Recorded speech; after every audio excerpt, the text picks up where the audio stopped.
Hello বন্ধুরা, আজকে চলে এসেছি সংবিধানের মক টেস্ট 2 নিয়ে।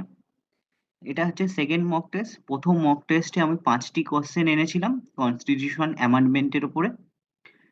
ছোট ভিডিও ছিল। আজকে নিয়ে এসেছি 40টা কোয়েশ্চেন সংবিধানের সেকেন্ড মক টেস্ট। প্রত্যেকটা অপশন এবং প্রত্যেকটা বিষয়ের কোয়েশ্চেনের ওপর আমরা কিন্তু ডিটেইলস আলোচনা করব। আশা করি ক্লাসটি তোমাদের ভালো লাগবে। ভালো লাগলে অবশ্যই লাইক করবে এবং আমার চ্যানেলকে সাবস্ক্রাইব করে নেবে। প্রত্যেকটা প্রশ্নের ডিটেইলস আলোচনা করব। তোমরা চাইলে খাতায় নোট করে নেবে। দেখবে আলোচনার মাধ্যমে সংবিধানের ক্লাসটি তোমাদের কাছে খুব সহজ মনে হবে। চলো আজকে শুরু করা যাক। প্রথম প্রশ্ন, ভারতের সংবিধানের সংশোধনীর ধারণা কোন দেশ থেকে নেওয়া হয়েছে? সংবিধানের সংশোধনী এর ধারণা কোন দেশ থেকে নেওয়া হয়েছে বা কনস্টিটিউশন অ্যামেন্ডমেন্ট কোন দেশ থেকে নেওয়া হয়েছে?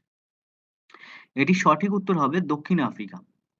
দক্ষিণ আফ্রিকা থেকে কিন্তু সংবিধানের সংশোধন নেওয়া হয়েছে। কততম আর্টিকেল সংবিধান সংশোধন হয়? ৩৬৮ নম্বর আর্টিকেল। কত নম্বর পার্ট? পার্ট হচ্ছে ২০। পার্ট ২০ ৩৬৮ নম্বর আর্টিকেলে কিন্তু সংবিধান সংশোধন করা যায়। কোন দেশ থেকে নেওয়া? দক্ষিণ আফ্রিকা বা সাউথ আফ্রিকা থেকে নেওয়া। এবার চলে আসি মার্কিন যুক্তরাষ্ট্র থেকে কি, কি নেওয়া হয়েছে? মার্কিন যুক্তরাষ্ট্র থেকে নেওয়া হয়েছে কিন্তু ভা মাই মার্কিন যুক্তরাষ্ট্র থেকে নেওয়া হয়েছে ফান্ডামেন্টাল রাইটস, মৌলিক অধিকার।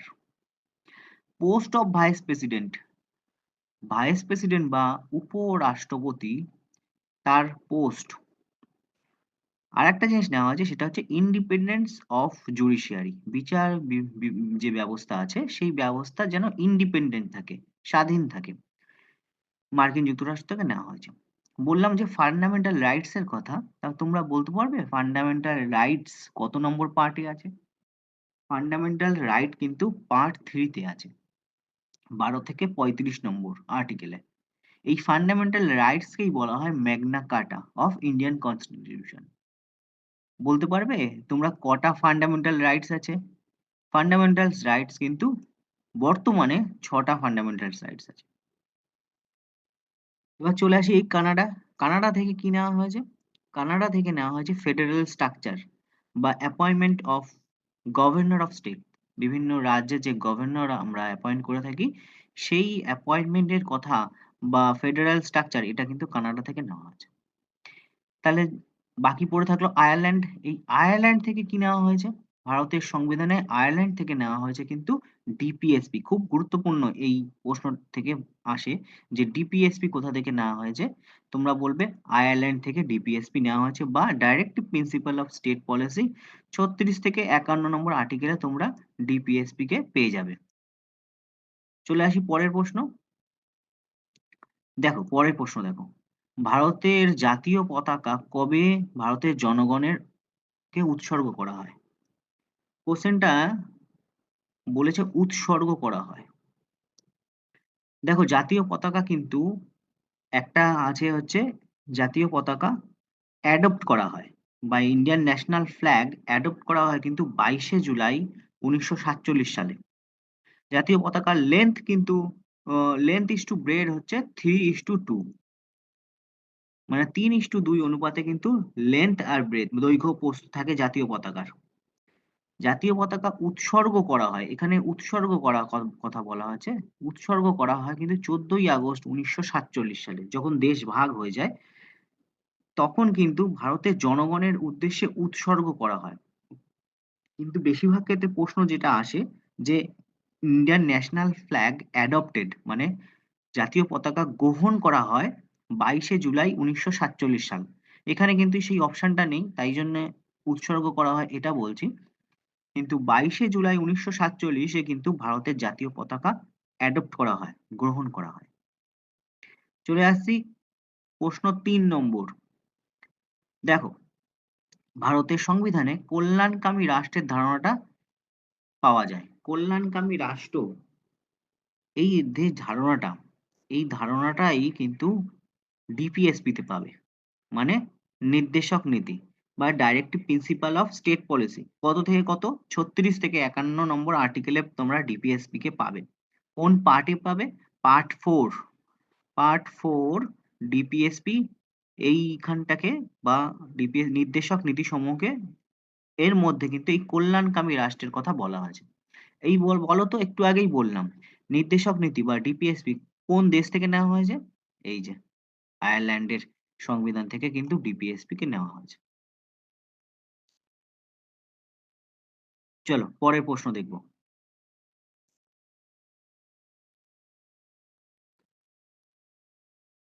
দেখো, ভারতের রাষ্ট্রপতি যদি পদত্যাগ করতে চায়, তাহলে তিনি পদত্যাগপত্র কাকে জমা দেবেন? খুব ভালো প্রশ্ন কিন্তু। ভারতের রাষ্ট্রপতি যদি পদত্যাগ করতে চান, তাহলে তিনি পদত্যাগপত্র কাকে জমা দেবেন? অপশন এ দেখো, সুপ্রিম কোর্টের প্রধান বিচারপতিকে জমা দেবেন, নাকি উপরাষ্ট্রপতিকে জমা দেবেন, নাকি বিধানসভায় জমা দেবেন, নাকি প্রধানমন্ত্রীকে জমা দেবেন? বিধানসভায়, এটা তো হাস্যকর লাগলো, বিধানসভা রাজ্যের থাকে, আর ইনি রাষ্ট্রপতি পদত্যাগপত্র জমা দেওয়ার কথা বলছে। তা রাষ্ট্রপতি পদত্যাগপত্র কিন্তু জমা দেয় উপরাষ্ট্রপতিকে বা ভাইস প্রেসিডেন্টকে। যদি ইন কেস উপরাষ্ট্রপতি না থাকে, তখন কিন্তু সুপ্রিম কোর্টের বিচারপতির কথা আসছে। উপরাষ্ট্রপতির কাছে কিন্তু ভাইস প্রেসিডেন্ট পদত্যাগপত্র জমা দেন। দাঁড়াও, এই যে উপরাষ্ট্রপতি, সঠিক উত্তর কিন্তু উপরাষ্ট্রপতি। এবার বলতে হবে তোমাদের কত নম্বর আর্টিকেলে আছে। Article number 56। আর্টিকেল 56 এ কিন্তু উপরাষ্ট্রপতির কাছে জমা দেবেন, যে রাষ্ট্রপতি পদত্যাগ করছে সেইটা কিন্তু বলা হয়েছে। আর্টিকেল নাম্বার 56 এ বলছে, এন্টার অফিস, যে দিনে রাষ্ট্রপতি তার অফিসে প্রবেশ করেন, সেখান থেকে 5 বছরের টার্মের কথা কিন্তু বলা হয়েছে। 5 বছর উনি কার্যকাল থাকবে। আর ইমপিচমেন্ট হয়, রাষ্ট্রপতিকে সরানো যেতে পারে বা ইমপিচ করা যেতে পারে, সেটা হচ্ছে 61 নম্বর আর্টিকেল। আর্টিকেল গুলো একটু মনে রাখবে, খুব আসে কিন্তু 61 নম্বর আর্টিকেল, যেখানে রাষ্ট্রপতিকে ইমপিচ করা হতে পারে। উপরাষ্ট্রপতির কাছে রাষ্ট্রপতি জমা দেয় তার পদত্যাগপত্র। আচ্ছা চলো পরের প্রশ্ন দেখো, ভারতের সংবিধানের কোনটি মৌলিক কর্তব্যের মধ্যে পড়ে না? তাহলে আগে জানবো মৌলিক কর্তব্য কি বা কোন দেশ থেকে নেওয়া হয়েছে। বলো তোমরা, মৌলিক কর্তব্য বা ফান্ডামেন্টাল ডিউটিস, এটা কোন দেশ থেকে নেওয়া হয়েছে? ফান্ডামেন্টাল ডিউটিস কিন্তু দেওয়া হয়েছে সোভিয়েত ইউনিয়ন বা ইউএসএসআর। ইউ এর থেকে কিন্তু ফান্ডামেন্টাল ডিউটিস বা মৌলিক কর্তব্য সংবিধানে নেওয়া হয়েছে। মৌলিক কর্তব্য আছে 51 এ তে। 11 খানা মৌলিক কর্তব্য আছে বা ফান্ডামেন্টাল ডিউটিস 11টা আছে আমাদের সংবিধানে। কত নম্বর আর্টিকেলে? 51 এ তে। কোন দেশ থেকে নেওয়া হয়েছে? সোভিয়েত ইউনিয়ন বা ইউএসএসআর থেকে। এইবার জানবো যে কোনটি মৌলিক কর্তব্যের মধ্যে পড়ে না। দেখো, বন্যপ্রাণীর সংরক্ষণ, এটি মৌলিক কর্তব্যের মধ্যে পড়ে। বিজ্ঞান মনস্কতা, এটিও মৌলিক কর্তব্যের মধ্যে পড়ে। সহমর্মিতা বোধ মানে ভ্রাতৃত্ববোধ, এটাও মৌলিক কর্তব্যের মধ্যে পড়ে। মৌলিক কর্তব্যের মধ্যে পড়ে না সেটি হলো সকল ধর্মের প্রতি সহমত পোষণ, মানে সবারকে হ্যাঁ হ্যাঁ করতে হবে বা আমি রাজি, বা সকল ধর্মের যে রিচুয়ালস গুলো আছে সেটা আমাকে মেনে নিতে হবে, এইটা কিন্তু মৌলিক কর্তব্যের মধ্যে কোথাও লেখা নেই। বোঝাতে পেরেছি? চলো এবার পরের প্রশ্ন দেখো, ভারতের সংবিধানের রাজ্যসভার মেয়াদ কত? প্রশ্নটা একটু ভুল আছে।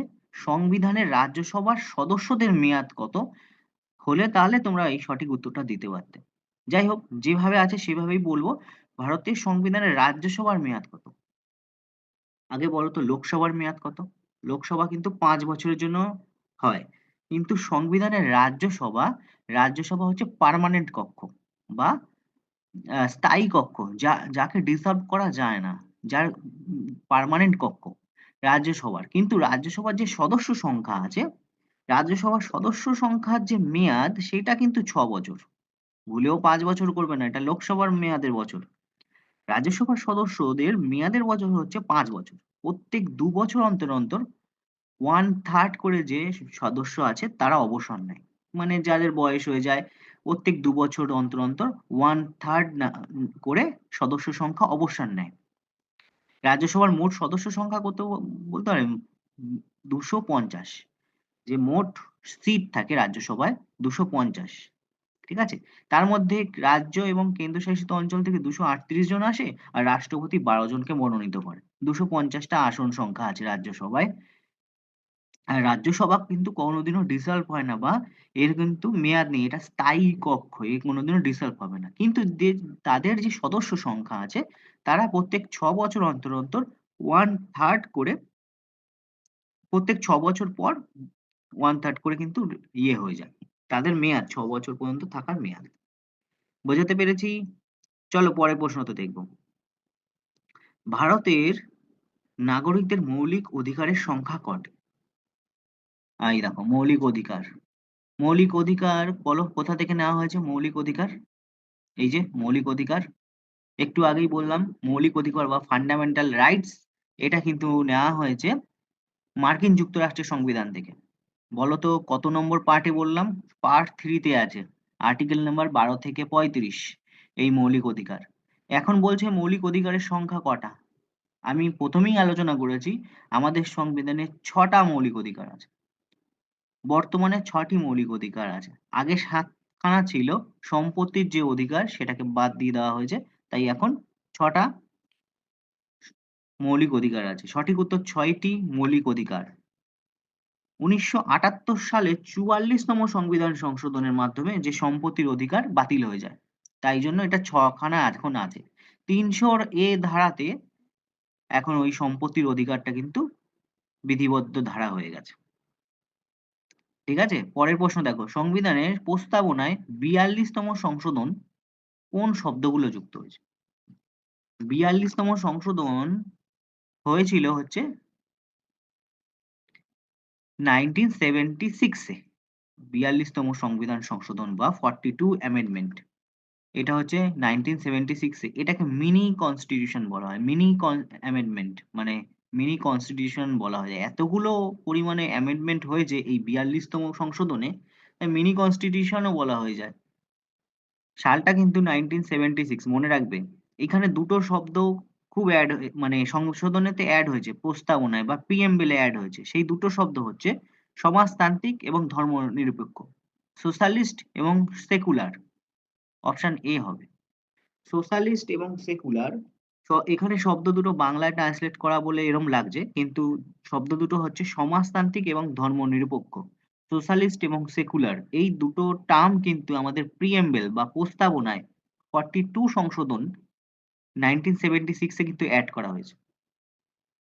থাকতে খেয়াল রেখো কিন্তু। চলো পরের প্রশ্ন দেখো। ভারতের সংবিধানের অনুযায়ী কোনো রাজ্যপালকে বরখাস্ত করতে পারেন কে, বা রাজ্যপালকে ইমপিচমেন্ট করা যায়, রাজ্যপালকে সরানো যায়? বলো তো কে রাজ্যপালকে বরখাস্ত করতে পারবে? আগে বলো রাজ্যপালকে নিয়োগ কে করে?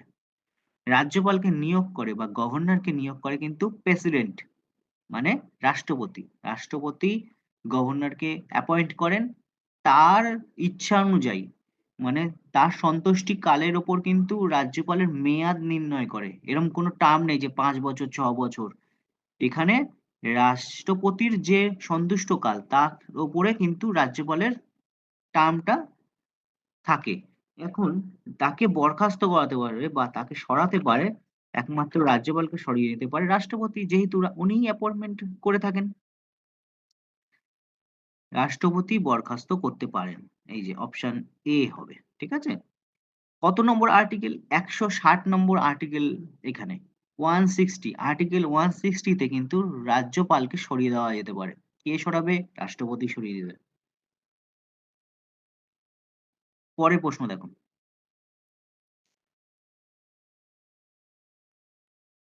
ভারতীয় সংবিধানের নিচের কোনগুলির মধ্যে সর্বাধিক প্রভাব দেখা যায়? কোনটির সর্বাধিক প্রভাব দেখা যায়? 4টে অপশন। ব্রিটেনের সংবিধান, কানাডার সংবিধান, আয়ারল্যান্ডের সংবিধান, মার্কিন যুক্তরাষ্ট্রের সংবিধান।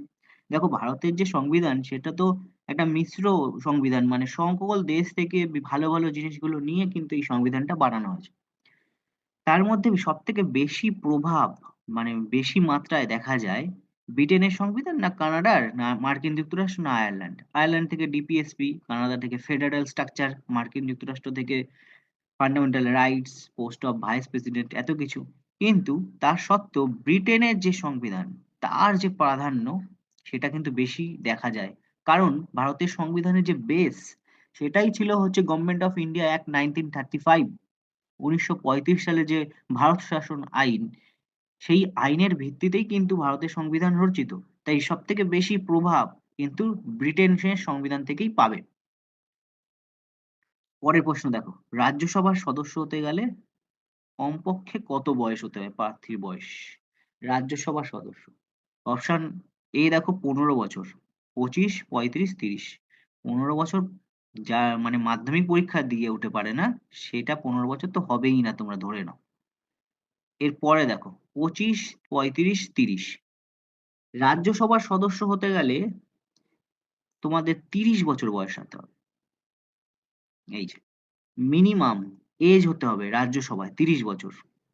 30 বছর রাজ্যসভায়, 35 বছর বয়স হতে হবে কিন্তু প্রেসিডেন্টকে। মিনিমাম প্রেসিডেন্টের হতে গেলে, মানে প্রেসিডেন্টের অ্যাপ্লাই করতে গেলে বা তার মিনিমাম ক্রাইটেরিয়া ইন্ডিয়ান হতে হবে এবং 35 এজ হতে হবে।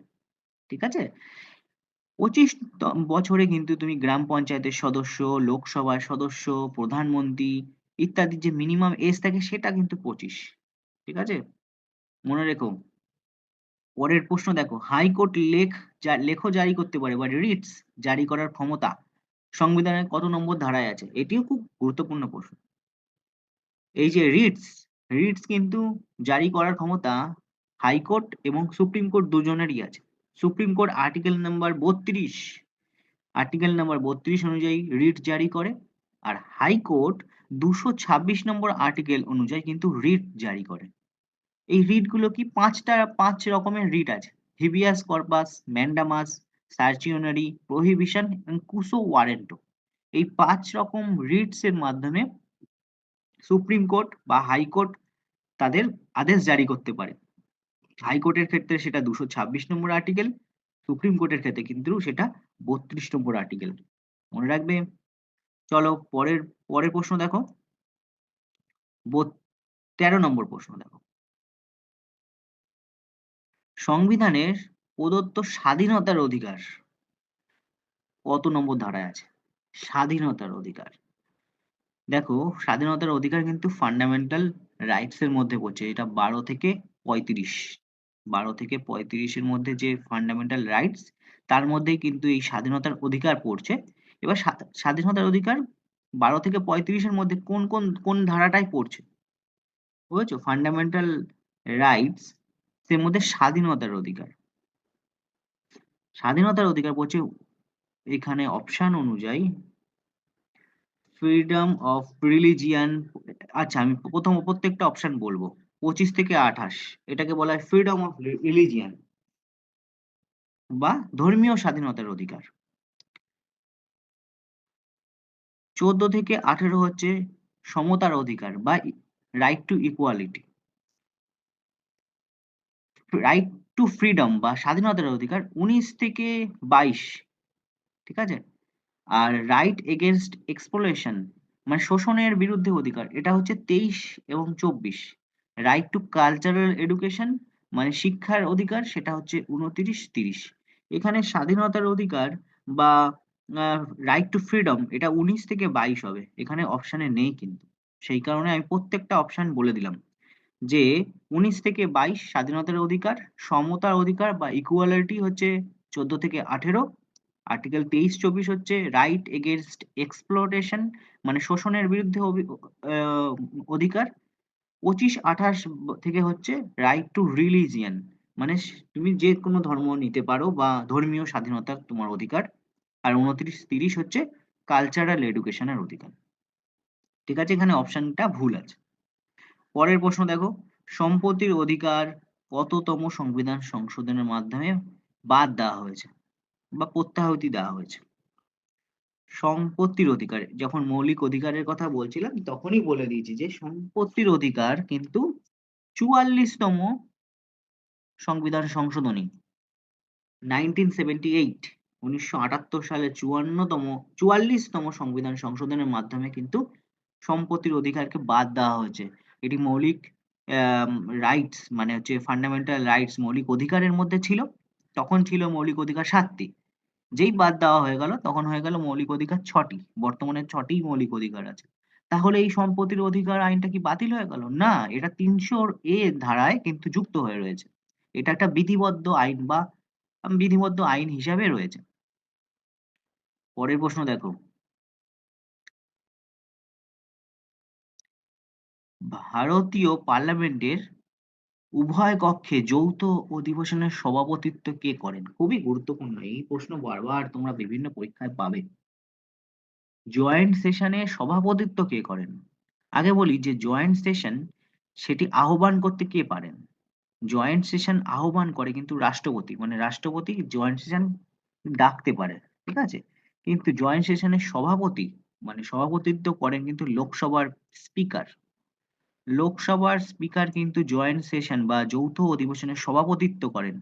আর রাষ্ট্রপতি কিন্তু জয়েন্ট সেশন ডাকতে পারেন, আহ্বান করতে পারেন। কিন্তু সভাপতি হবে লোকসভার স্পিকার। বোঝা গেছে? পরের প্রশ্ন দেখো, এই যে চলে এসছে। দেখো ভারতের বর্তমানে সম্পত্তির অধিকার একটি কি? দেখো এই সম্পত্তির অধিকার তো বাদ দিয়ে দেওয়া হয়েছে ৪৪তম সংবিধান সংশোধনের মাধ্যমে। ৪৪তম সংবিধান সংশোধনের মাধ্যমে তো বাদ হয়ে গেল। তাহলে এই এখন সম্পত্তির অধিকারটা তাহলে কি অধিকার? এটা বিধিবদ্ধ অধিকার না মৌলিক অধিকার নাকি উত্তরাধিকার নাকি কোনোটিই নয়? মৌলিক অধিকার তো হবে না, কারণ এটা বাদ হয়ে গেছে 44 অ্যামেন্ডমেন্টে 1978 এ। তাহলে এটি একটি এখন বিধিবদ্ধ অধিকার। ঠিক আছে? ৩০০ ধারাতে কিন্তু এই সম্পত্তির অধিকার রয়েছে। ১৭ নম্বর প্রশ্ন দেখো, ভারতীয় সংবিধানের কত নং ধারায় রাষ্ট্রপতি শাসন জারি করে? এই যে রাষ্ট্রপতি শাসন বা প্রেসিডেন্ট রুল কিন্তু ৩৫৬ নম্বর ধারায় প্রেসিডেন্ট রুল বা রাষ্ট্রপতি শাসন জারি করা যায়। ৩৫২ নম্বর ধারাটা বলো তো? এটা হচ্ছে ন্যাশনাল এমার্জেন্সি। ৩৫২ নম্বর ধারায় ন্যাশনাল এমার্জেন্সি, ৩৬৫ ৩৫২ নম্বর ধারায় ন্যাশনাল এমার্জেন্সি, ৩৫৬ তম ধারায় রাষ্ট্রপতি শাসন বা রুল প্রেসিডেন্ট রুল, আর ৩৬০ এ হচ্ছে ফিনান্সিয়াল এমার্জেন্সি মানে আর্থিক এমার্জেন্সি। এই ৩টি এমার্জেন্সি কিন্তু বলা হয়েছে। ৩৫২, ৩৫৬, ৩৬০। ৫২ তে কি? ন্যাশনাল এমার্জেন্সি, ৩৫৬ তে কি? প্রেসিডেন্ট রুল, ৩৬০ এ হচ্ছে ফিনান্সিয়াল এমার্জেন্সি। ঠিক আছে? এবার বলতে পারবে যে কবার মানে আজ পর্যন্ত কতবার এই ন্যাশনাল এমার্জেন্সি হয়েছে? এই ৩৫২ নম্বর আর্টিকেলে ন্যাশনাল এমার্জেন্সিতে বলা হয়েছে, তা আজ পর্যন্ত কতবার এই ন্যাশনাল এমার্জেন্সি হয়েছে? ভারতে আজ পর্যন্ত ৩ বার ন্যাশনাল এমার্জেন্সি হয়েছে, ৩ বার। ১৯৬২ তে যখন চীনের সাথে যুদ্ধ হয়, তখন একবার ন্যাশনাল এমার্জেন্সি হয়েছিল। ১৯৭১ এ যখন ইন্ডিয়া-পাকিস্তান যুদ্ধ হয়, তখন একবার এমার্জেন্সি হয়েছিল। হলো ২ বার। আরেকটা ১৯৭৫ এ অভ্যন্তরীণ অচলাবস্থা বা ইন্টারনাল যে কিছু গন্ডগোল ছিল, সেই কারণে একবার ন্যাশনাল এমার্জেন্সি হয়েছিল। ৩৫২ নম্বর আর্টিকেল অনুযায়ী রাষ্ট্রপতি কিন্তু ডাকতে পারে। রাষ্ট্রপতি ন্যাশনাল এমার্জেন্সি ডিক্লেয়ার করতে পারে। ৩৫৬ নম্বর অনুযায়ী কিন্তু রাষ্ট্রপতি রুল করতে পারবে বিভিন্ন স্টেটে। বাট এখনো পর্যন্ত কিন্তু ফিনান্সিয়াল এমার্জেন্সি বা আর্থিক জরুরি অবস্থা কিন্তু ভারতে একবারও হয়নি। ৩৬০ নম্বর আর্টিকেলে আর্থিক জরুরি অবস্থা বা ফিনান্সিয়াল এমার্জেন্সির কথা বলা আছে একবারও, যেটা ভারতে হয়নি। খুবই মঙ্গলের কথা বলতে পারো। চলো পরেরটা দেখবো। পরের প্রশ্নে আসি। আলোচনা কেমন লাগছে তোমাদের নিশ্চয়ই জানাবে, কমেন্টে নিশ্চয়ই জানিও। এতে আমি অনুপ্রাণিত হব। ঠিক আছে? আরো তোমাদের কাছে এরকম ভিডিও নিয়ে আসতে। চলো দেখো ১৮ নম্বর প্রশ্ন। ভারতের সংবিধানের কোন ধারা লঙ্ঘিত করলে ব্যক্তিকে সরাসরি সুপ্রিম কোর্টের দ্বারস্থ হতে হবে? এই যে সুপ্রিম কোর্টের দ্বারস্থ বা কি কোন ধারা যদি লঙ্ঘন করা হয় তাহলে তুমি সুপ্রিম কোর্টের দ্বারস্থ হতে পারবে। হাইকোর্টেও যেতে পারে। ২২৬ নম্বর আর্টিকেলে একটু আগেই বললাম যে হাইকোর্টে তুমি যেতে পারো। যদি তোমার মৌলিক অধিকার খর্ব হয় তুমি ডাইরেক্ট হাইকোর্টে চলে যাও ২২৬ নম্বর আর্টিকেলে। কিন্তু যদি সুপ্রিম কোর্টে যেতে হয় তাহলে তোমার ৩২ নম্বর ধারা বা ৩২ নম্বর আর্টিকেল অনুযায়ী তোমাকে যেতে হবে সুপ্রিম কোর্টে। ঠিক আছে? দেখো পরের প্রশ্ন দেখো, হাইকোর্টের বিচারপতিদের কে নিয়োগ করে? হাইকোর্টের বিচারপতি বা জাজ অফ হাইকোর্ট এদের নিয়োগ করে কিন্তু রাষ্ট্রপতি। আবার রাজ্যপাল বলো না, কারণ সেই রাজ্যেই কিন্তু হাইকোর্টের বিচারপতিদের নিয়োগ করা হয় রাষ্ট্রপতি। হাইকোর্টের বিচারপতিদেরও নিয়োগ করে, সুপ্রিম কোর্টের বিচারপতিদেরও নিয়োগ করে, কম্পোটার জেনারেলদের নিয়োগ করে, অডিটর জেনারেলদের নিয়োগ করে, সবই কিন্তু এই আবার রাজ্যপালকেও নিয়োগ করে কিন্তু এই রাষ্ট্রপতি। একটু খেয়াল রেখো। ঠিক আছে, পরের প্রশ্ন দেখো, ভারতের রাষ্ট্রপতির মেয়াদ কত বছর? রাষ্ট্রপতি বছরের জন্য থাকে বলো? এটি আশা করি সকলেই পারবে। ৫ বছরের জন্য মেয়াদ। রাষ্ট্রপতিরও ৫ বছরের জন্য মেয়াদ, আর রা প্রধানমন্ত্রীরও ৫ বছরের জন্যই মেয়াদ। ঠিক আছে? চলো পরের প্রশ্ন দেখো। ভারতীয় সুপ্রিম কোর্টের প্রধান বিচারপতি কার দ্বারা নিয়োগ হয়? একটু আগেই বললাম, দেখেছো? সুপ্রিম কোর্টের বিচারপতি, হাইকোর্টের বিচারপতি কার দ্বারা নিয়োগ হয় বলো? রাষ্ট্রপতি দ্বারা নিয়োগ হয়। রাষ্ট্রপতি কিন্তু তাদের নিয়োগ করে। ২২ নম্বর প্রশ্ন দেখো, ভারতীয় নাগরিকদের মৌলিক অধিকার সংবিধানের কত নম্বর ধারা রয়েছে? এই যে মৌলিক অধিকার বা ফান্ডামেন্টাল রাইটস, যেটি নিয়ে এতবার করে গলা ফাটাচ্ছি, যেটিকে যে পার্ট 3 তে থাকে। পার্ট 3, এই যে অপশন বলে দিলাম। এই পার্ট 3 কে কিন্তু Magna Carta of Indian constitution ও বলা হয়। কোন দেশ থেকে মৌলিক অধিকার নেওয়া হয়েছে? মৌলিক অধিকার নেওয়া হয়েছে কিন্তু আমেরিকা থেকে। পার্ট 3 তে কত নম্বর থেকে কত নম্বর ধারা? ১২ থেকে ৩৫। ১২ থেকে ৩৫। মৌলিক অধিকার আর্টিকেল ১২ থেকে ৩৫, part 3, Magna Carta of Indian constitution কার থেকে নেওয়া হয়েছে? ইউএসএ বা আমেরিকা থেকে নেওয়া হয়েছে, মার্কিন যুক্তরাষ্ট্র। এবার যদি তোমার মৌলিক অধিকার খর্ব হয়, তুমি হাইকোর্টে চলে যাবে ২২৬ নম্বর আর্টিকেল, তুমি সুপ্রিম কোর্টে চলে যাবে ৩২ নম্বর ধারা। মনে থাকবে তো? চলো পরের প্রশ্ন দেখো। ভারতের সংবিধান কত সালে গৃহীত হয়? বাংলা করা বলে এরকম লাগছে, এটা ইংরেজিতে এনফোর্সড হবে। ঠিক আছে? ভারতীয় সংবিধান কত সালে গৃহীত হয়? দুটো ডেট কিন্তু তোমাদের মনে রাখতে হবে। একটা হচ্ছে অ্যাডপ্ট অন, মানে গৃহীত হয় অ্যাডপ্ট। এনফোর্সড হয় মানে হচ্ছে চালু হয়। এখানে গৃহীত হয় দিয়েছে, মানে অ্যাডপ্ট হবে।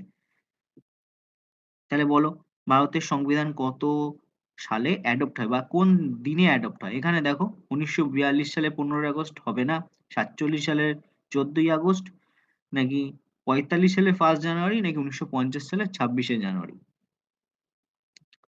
১৯৫০ সালের ২৬শে জানুয়ারি সঠিক উত্তর।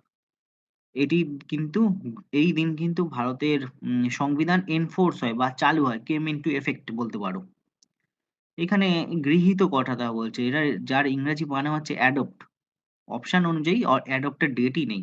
দেখো, অ্যাডপ্ট হবে ২৬শে নভেম্বর ১৯৪৯। এখানে অপশনই নেই।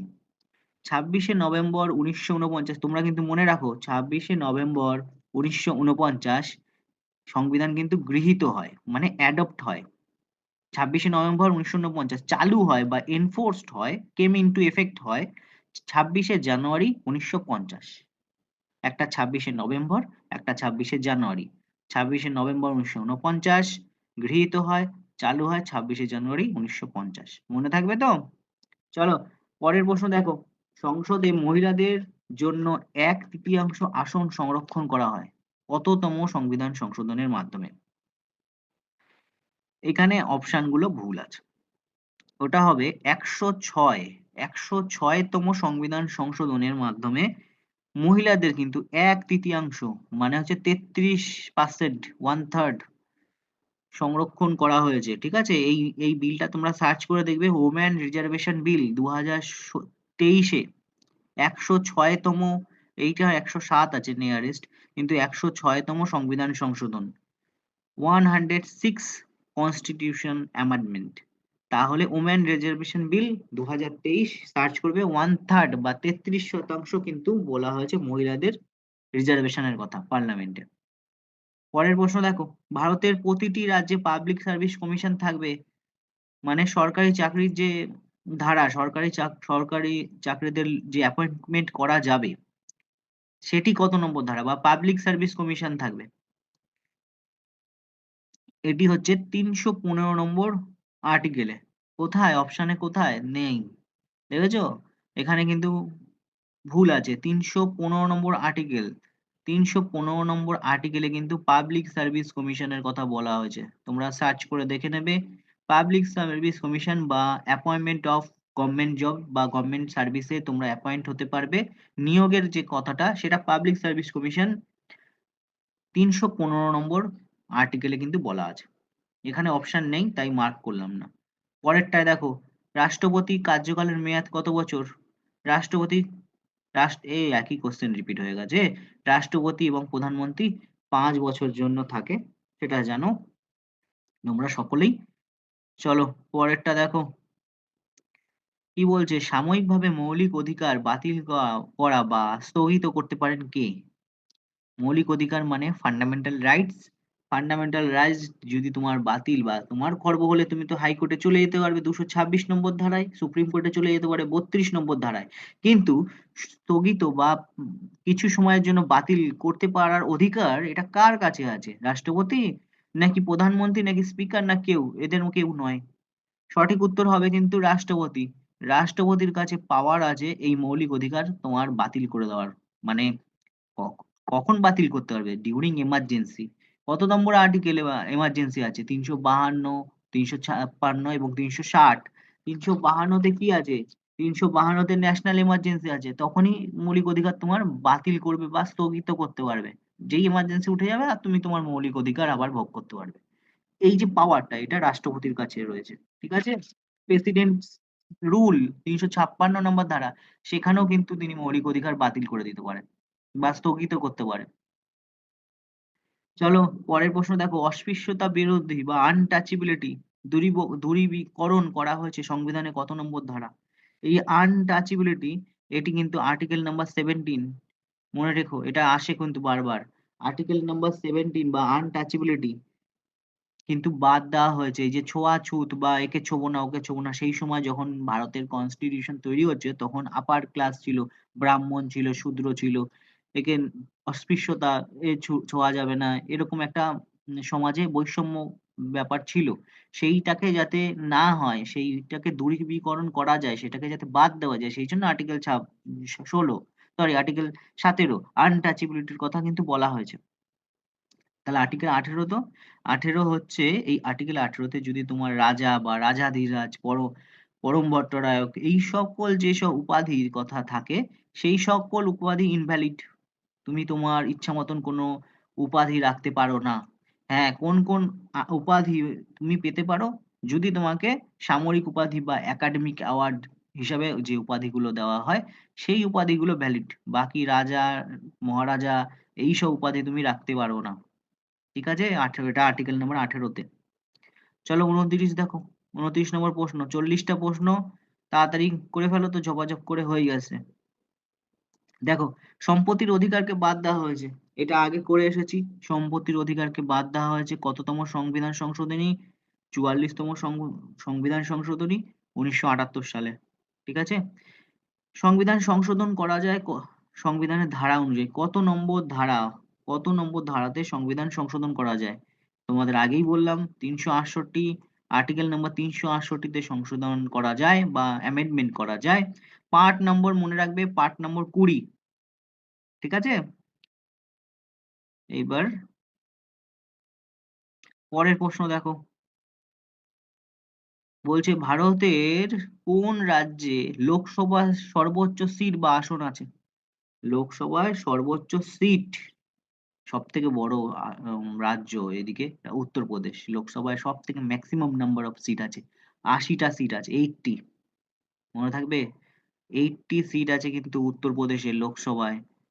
এই যে, আর পশ্চিমবঙ্গের সিট আছে ৪২টা। চলো পরেরটা দেখো। ৩২ নম্বর প্রশ্ন।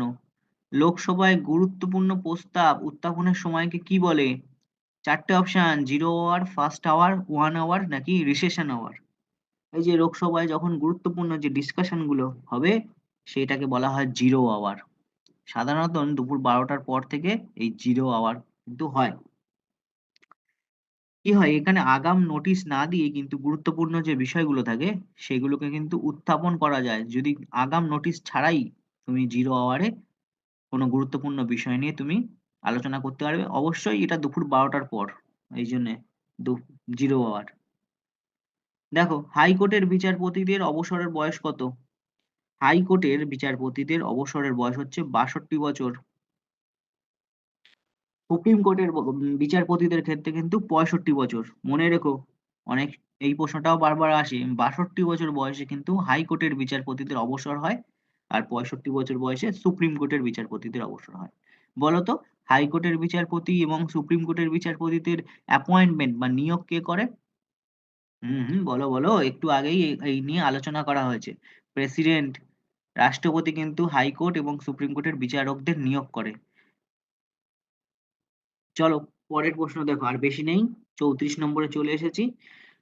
কোনো নতুন রাজ্য সৃষ্টি বা তার পুনর্গঠন করা যায় সংবিধানের কত নম্বর ধারার মাধ্যমে? এখানে দেখো 1, 2, 3, 2, 3, 4, 3, 4, 5 কোনোটিই নয়। তাহলে এই ধারাগুলো আমাদের জানতে হবে। কোন ধারায় সংবিধানের নতুন রাজ্য সৃষ্টি বা পুনর্গঠন করার ব্যবস্থা আছে? দেখো, আর্টিকেল নাম্বার 1 বা ফার্স্ট আর্টিকেলে বলা হচ্ছে ভারতকে রাজ্য, ভারত হচ্ছে বিভিন্ন রাজ্যের ইউনিয়ন বা ইউনিয়ন অফ স্টেট। এই কথাটা কিন্তু আর্টিকেল নাম্বার 1 এ লেখা আছে। তাহলে define India as a union of state, article number 1। এখানে দেখো, তার মানে এক হবে না, যে পুনর্গঠন বা নতুন রাজ্য সৃষ্টির কথা তো বলেইনি, জাস্ট বলেছে union, India is a union of state. তাহলে 1 নম্বর যেখানে থাকবে সেই অপশনটা হবে না, বাদ গেল একটা অপশন। ঠিক আছে, এবার বলছে আর্টিকেল 2। আর্টিকেল 2 তে কি বলছে? Give parliament the power to established or admit new state. Parliament বা সংসদের কাছেই কিন্তু ক্ষমতা আছে, তারা মান্যতা দিতে পারে নতুন কোনো রাজ্যকে, বা স্টাবলিশড করতে পারে বা প্রতিষ্ঠা করতে পারে নতুন কোনো রাজ্যকে। ঠিক আছে, আর্টিকেল নাম্বার 3 দেখো, আর্টিকেল নাম্বার 3 বলছে give parliament the power to create. Parliament বা সংসদের কাছেই কিন্তু পাওয়ার বা ক্ষমতা আছে টু ক্রিয়েট নিউ স্টেট, নতুন রাজ্য গঠন, অ্যান্ড চেঞ্জ দ্য বাউন্ডারিজ, এবং রাজ্যের যে সীমানা সেটাও বদল করার ক্ষমতা আছে, and name or existing state, বা অন্য কোনো নামের রাজ্যের নাম পরিবর্তন, বা রাজ্যের বাউন্ডারি বা সীমানার পরিবর্তন, বা নতুন কোনো রাজ্য তৈরি করা। এইটা কিন্তু আর্টিকেল নাম্বার 3 বলছে। 2 নম্বর আর্টিকেলে বলছে যে সাংসদ বা পার্লামেন্ট কিন্তু মেনে নেবে বা অ্যাডমিট করে দেবে নিউ স্টেট। 3 নম্বরে কিন্তু বলছে যে ক্রিয়েট করার ক্ষমতা আছে। ঠিক আছে, এখান থেকে কিন্তু ক্লিয়ার হয়ে গেল, 2, 3 কিন্তু আমরা পেয়ে গেলাম। এবার বাকি থাকছে 4 নম্বর। 4 নম্বরটা একটু শুনে নিই। 4 নম্বর বলছে allow for change in first schedule. প্রথম যে শিডিউলে আছে সেইখানে কিন্তু চেঞ্জ বা পরিবর্তন কিন্তু অ্যালাউ করছে আর্টিকেল নাম্বার 4 কি কি? যেমন name of the state in the union. তাহলে নেম অফ দ্য স্টেট এর নাম পরিবর্তন যদি ফার্স্ট শিডিউলে যেগুলো আছে সেইগুলোর পরিবর্তন কিন্তু আর্টিকেল 4 অ্যালাউ করছে। তাহলে এইখানে সঠিক অপশন অনুযায়ী 2, 3, 4 এই তিনটে আর্টিকেলকে কিন্তু তোমরা পেয়ে যাবে। 2 নম্বর আর্টিকেলে বলছে যে নতুন রাজ্য হলে সাংসদ বা পার্লামেন্ট অ্যাডমিট করে নেবে বা এস্টাবলিশ করবে। 3 নম্বরে বলছে to create new state and change boundary name of the existing state. 4 নম্বরে বলছে ফার্স্ট শিডিউলে চেঞ্জ করা অ্যালাউ করবে, মানে নেম চেঞ্জ বা union, state of the union এইসবগুলো চেঞ্জ করার পারমিশন দেবে। একটু খেয়াল করে নেবে 2, 3, 4 এই তিনটে আর্টিকেলেই কিন্তু কোনো রাজ্য সৃষ্টি বা পুনর্গঠন করা যাবে। বেশিরভাগ যদি কোনো অপশনে তোমাদের শুধু অনলি 3 থাকে, অনলি 3ও করে আসতে পারো। দেখো 35 নম্বর প্রশ্ন দেখো, লোকসভার স্পিকার অপসারিত হতে পারেন কার দ্বারা? লোকসভার স্পিকার, বলতো লোকসভার প্রথম স্পিকার কে ছিল? জি.ভি. মামালাঙ্কার। ঠিক আছে, লোকসভার উনি প্রথম স্পিকার ছিল। এই স্পিকার স্পিকার নিযুক্ত হয়, স্পিকার বেছে নেয় কারা বলতো? লোকসভার যারা মেম্বার থাকে তারাই ভোটাভুটির মাধ্যমে এই স্পিকারকে নির্ধারণ করে। এইবার লোকসভার স্পিকারকে যদি সরাতে হয় তাহলে কে সিদ্ধান্ত নেবে? লোকসভার সদস্যগণরাই সিদ্ধান্ত নেবে, মেম্বার অফ লোকসভা। তাহলে মেম্বার অফ লোকসভা বা লোকসভা সদস্যরাই কিন্তু লোকসভার স্পিকারকে সরিয়ে দিতে পারে। পরের প্রশ্ন দেখো, সংবিধানের কত নম্বর ধারায় অঙ্গরাজ্যগুলি মানে রাজ্যগুলিতে সরকারি কর্মচারী নিয়োগের জন্য জনকিত্ত কমিশন, এটা জনকিত্ত কমিশন বাংলায় করা আছে public service commission, public service কমিশনের কথা বলা আছে। একটু আগেই কিন্তু বলছিলাম যে পাবলিক সার্ভিস কমিশনের কথা, এটা কত নম্বর ধারায় বলা আছে? এটা 315-1 নম্বর ধারায় বলা আছে। 315 ধারায়, 315 ধারায় পাবলিক সার্ভিসের কমিশনের কথা বলা আছে, যার মাধ্যমে সরকারি কর্মচারীর লোক নিয়োগ করা হবে বিভিন্ন রাজ্যে। চলো পরের প্রশ্ন দেখি। সংবিধানের কত ধারায় রাজ্যের জনকিত্ত কমিশন বা পাবলিক সার্ভিস কমিশনের সদস্যদের অপসারণ করা যায়? বাহ! খুব গুরুত্বপূর্ণ প্রশ্ন। দেখো পাবলিক সার্ভিস কমিশনের কথা বলা হলো ৩১৫ নম্বর ধারায়। ঠিক আছে? ৩১৫ নম্বর ধারায় পাবলিক সার্ভিস কমিশনের কথা বলা হয়েছে। এইবার যে পাবলিক সার্ভিস যে কমিশনের যে সব মেম্বার রয়েছে তাকে রিমুভাল করা যাবে বা সাসপেন্ড করা যাবে সেটা হচ্ছে ৩১৭ নম্বর ধারায়। এই দুটো ধারা মনে রেখো কিন্তু ৩১৫ নম্বর ধারায় কিন্তু পাবলিক সার্ভিস কমিশনের কথা বলা হয়েছে। ৩১৭ নম্বর ধারায় কিন্তু রিমুভ করার কথা বলেছে এইসব মেম্বারদের, পাবলিক সার্ভিস কমিশনের মেম্বারদের সাসপেন্স করার বা অপসারণের কথা বলা হয়েছে। ৩৮ নম্বর প্রশ্ন দেখো, সংবিধানের কোন ধারা অনুসারে একই ব্যক্তি ২ বা ততোধিক রাজ্যের রাজ্যপাল থাকতে পারে? হুম, একজন ব্যক্তি বা একজনই রাজ্যপাল দুটো রাজ্যেরও রাজ্যপাল থাকতে পারে বা ২ এর বেশি স্টেটেরও রাজ্যের রাজ্যপাল হয়ে থাকতে গভর্নর হয়ে থাকতে পারে। এটা কত নম্বর ধারায় বলা হয়েছে বলো? ১৫৩ নম্বর ধারায় বলা হয়েছে।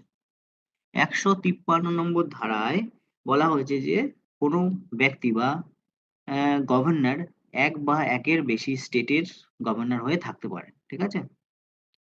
এটা রাষ্ট্রপতি নির্ধারণ করেন। এই গভর্নরদের অ্যাপয়েন্টমেন্ট রাষ্ট্রপতি নির্ধারণ করেন। তার রাষ্ট্রপতি সন্তুষ্ট কালের উপরেই কিন্তু এই গভর্নরদের মেয়াদ নির্ধারণ করে। ২৯ নম্বর প্রশ্ন দেখো। আর ২৯ লাস্ট প্রশ্ন কিন্তু ২৯ টা আছে, ৪০ টা প্রশ্ন, লাস্ট প্রশ্নটা হয়তো বাদ হয়ে গেছে কোনভাবে। দেখো ২৯ নম্বর প্রশ্ন দেখো, শিক্ষা ও সংস্কৃতির অধিকার সংবিধানের কোন ধারায় বর্তমান? বা সংবিধানের কোন ধারায় শিক্ষা ও সংস্কৃতির অধিকারের কথা বলা হচ্ছে? এই যে শিক্ষা আর সংস্কৃতির অধিকার, এটি কিন্তু মৌলিক অধিকারের মধ্যে পড়ছে বা ফান্ডামেন্টাল রাইটস বলেছি। ফান্ডামেন্টাল রাইটস কিন্তু পার্ট 3 আর্টিকেল ১২ থেকে ৩৫। এইবার ১২ থেকে ৩৫ এর মধ্যে শিক্ষা ও সংস্কৃতির অধিকার সেটি হচ্ছে আর্টিকেল ২৯ থেকে ৩০। আর্টিকেল ২৯ থেকে ৩০ এ কিন্তু শিক্ষা ও সংস্কৃতির অধিকারের কথা বলা হয়েছে। ১৪ থেকে ১৮ মনে আছে আর্টিকেল ১৪ থেকে ১৮ বা রাইট টু ইকুয়ালিটি বা সমতা এর কথা বলা হয়েছে ১৪ থেকে ১৮। রাইট টু ফ্রিডম ১৯ থেকে ২২। রাইট এগেইনস্ট এক্সপ্লুটেশন বা শোষণের বিরুদ্ধে অধিকার সেটা ২৩ আর ২৪। রাইট টু কালচারাল এডুকেশন এই যে শিক্ষা ও সংস্কৃতির অধিকার এটা ২৯-৩০। মনে রাখো কিন্তু একবার জাস্ট একবার কুইক রিভিশন করে দিলাম। ফ্রিডম অফ রিলিজিয়ন বা ধর্মীয় স্বাধীনতার অধিকার সেটা হচ্ছে ২৫ থেকে ২৮। দেখো এই ছিল ৪০ টা কোয়েশ্চেন, ৩৯ টা কোয়েশ্চেন তোমাদের সংবিধানের উপরে। ক্লাসটি কেমন লাগলো? প্রত্যেকটা প্রশ্ন কিন্তু আমি ডিটেইলস আলোচনা করেছি, এলাবোরেট করেছি। আশা করি তোমাদের ভালো লাগবে। ক্লাসটি একবার দেখে নিলে হয়তো অনেক সংবিধানের বিষয়ের যেসব কোয়েশ্চেন গুলো এসে থাকে আশা করি অনেকটা তোমাদের হেল্পফুল হবে।